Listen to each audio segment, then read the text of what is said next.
Zany hoe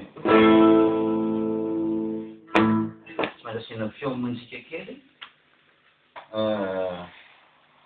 manao karazana fitomboan'ny teny mba hafinaritra ny tantara.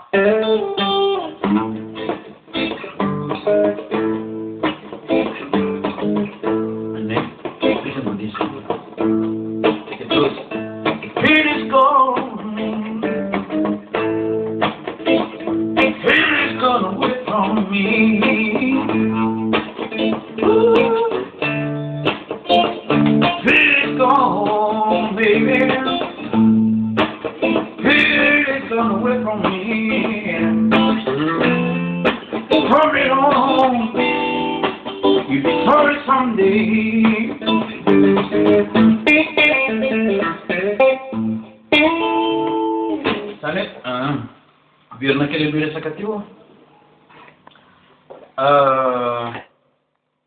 hoy zay hoe raha ohatsika ka makany amin'ny meeting international zany ny misolotenan'ny vahoakatsika ka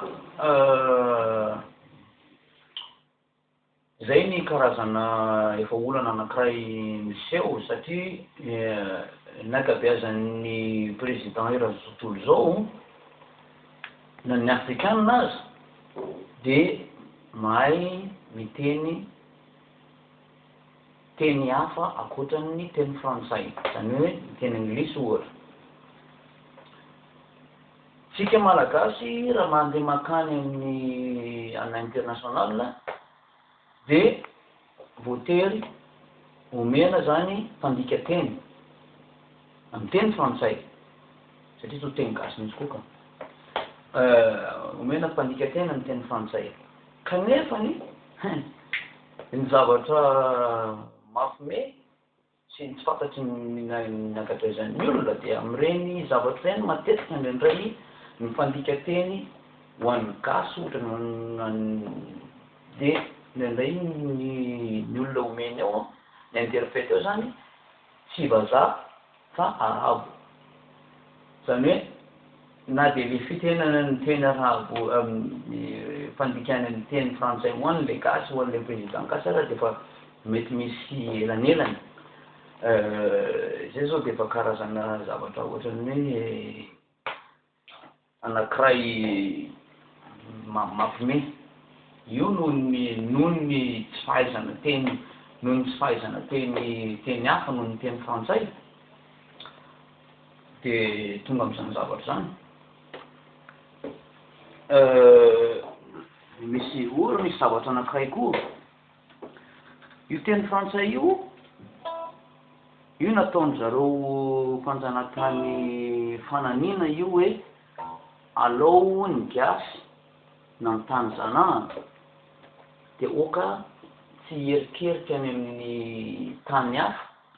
fa oka de mijery ny frantsay fotsiny satria io